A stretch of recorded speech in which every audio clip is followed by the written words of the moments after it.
Go into a bookstore right now. Don't read anything, just look at the fantasy section. Tell me how many of those covers feel different, because I swear we've hit a point where everything looks the same. And it's not by accident.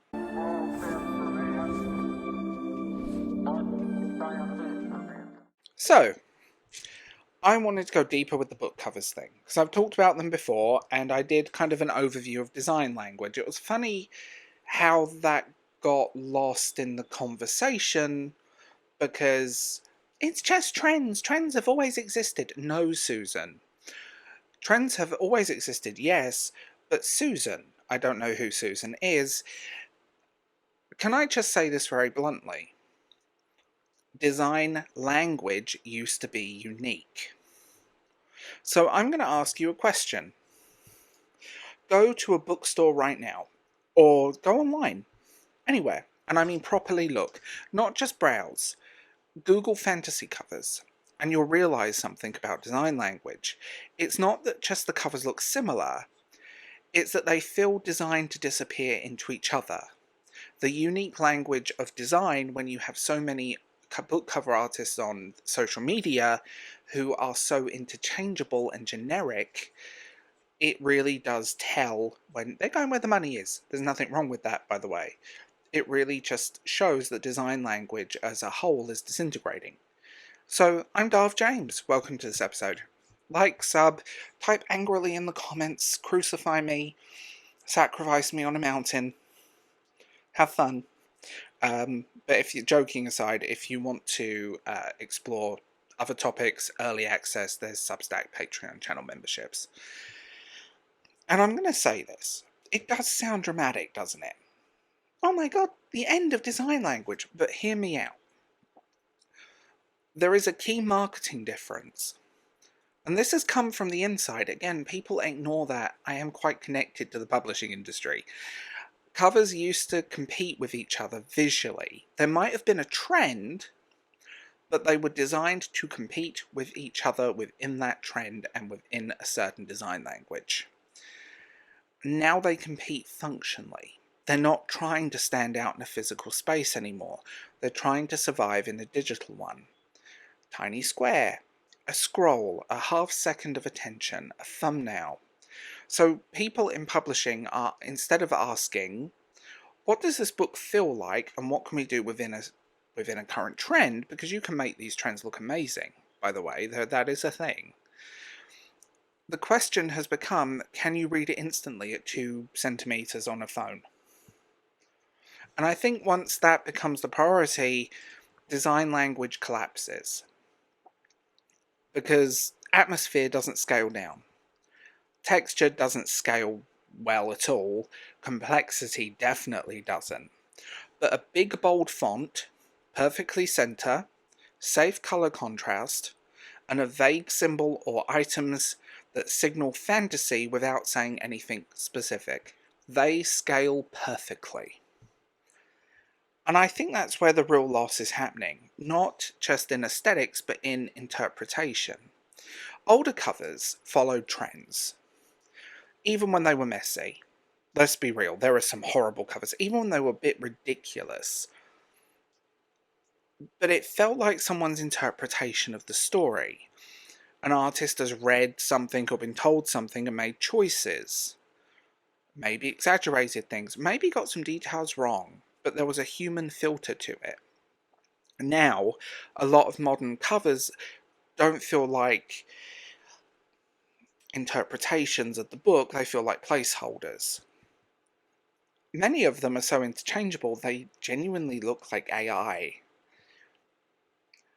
And look, it's like they're saying, this is a fantasy book without asking what kind of fantasy book. You see it across adult fantasy, young adult fantasy, romantasy, and every fantasy in the middle. There are a handful that definitely stand out, though. Just saying this. And I think that's why it sticks in my head.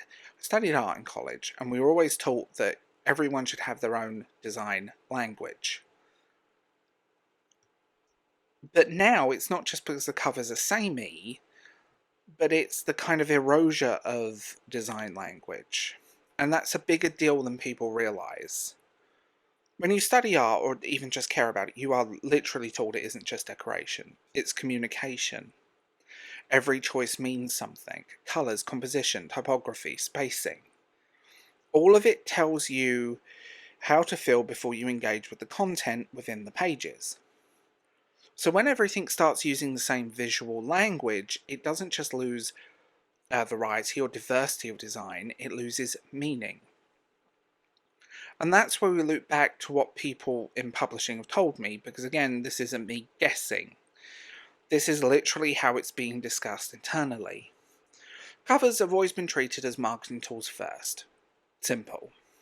But now the focus is not on storytelling devices, not on artist interpretation, not even on long-term brand identity. There are literal notes and internal documents from the big five publishing houses that state, will this perform on TikTok? Will it read clearly on Amazon? Will it fit this current trend, usually referencing someone else's book? And I get it, I really do. Books are a thing, margins are tight, attention spans, well, they're destroyed because it's 2026. So we optimize, we simplify, and we remove risk. But the side effect of removing risk is removing identity, and I'm going to repeat this. You can create something within a trend and it can still have a unique visual language. But seeing it across the entire broad spectrum of fantasy, everything just starts blurring together. Like I said, big type font in the middle, symbols, colour contrast, safe. This is the part I think people don't want to say out loud. A lot of covers don't feel like they're made by artists anymore. They feel like they're made by a system. And I'm not talking AI, although that is creeping in, but you can see it. You could replicate these covers within AI within minutes. And I think that's really sad, to be honest, because yikes. But there's a checklist. Big title, clean font, recognizable fantasy symbols. Works at thumbnail size, done. And again, that works, but that's the frustrating part. It works. These sell books, people buy them. They photograph well, they stack well.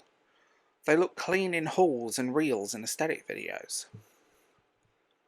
But there's a difference between something working and something lasting. Because think about the covers you actually remember. Not the ones you've recently seen, the ones that stuck. They're usually a bit weird, a bit specific, and a bit too much in some ways. They had a point of view, there was a unique design language to them. And I think when that disappears, it's not creativity entirely, but permission to be creatively distinct. Social media, look at artists online. There is a lot of very samey artists, and I get it, by the way, because it's what sells. But being distinct is risky, and risk doesn't thumbnail well. And yeah, this is probably where it gets a bit bleak, because indie publishing, like I've said before, is following the same path. Not because indie creators lack creativity, but they're constantly told, if you want to sell, your cover needs to look like this. So a lot do, and the cycle just reinforces itself. Again, this isn't about everyone. So now, when we've got this weird situation where fantasy, arguably the most imaginative genre in publishing, has some of the least imaginative covers. Not because people can't do better, but because the system doesn't reward better, it rewards familiar. Again, trends have always existed, but you can have a unique visual or a design language within a trend. And I think that's why it just sticks out to me. Because it isn't just design trends, it feels like a reflection of maybe something bigger. Everything is being flattened into what's easier to consume, quicker to recognise, safer to market. And books are starting to reflect the same pressure. And yeah, I'm probably overthinking this, or maybe I've just stared at one too many identical book covers in Waterstones after a long day. But I don't think I'm wrong, because once you see patterns, you can't really unsee it. And I think the real question is, why do these covers look the same? It's rather, what are we losing by letting them look the same? Think about it. The real question here, it isn't why the covers are identical, it's what are we losing in that flattening of design language? Anyway, I'll stop here before I spiral completely. But yeah, next time you're in a bookstore, don't look at the titles, just look at the covers and see how many of them feel like they're actually trying to say something versus how many of them are just trying to be seen.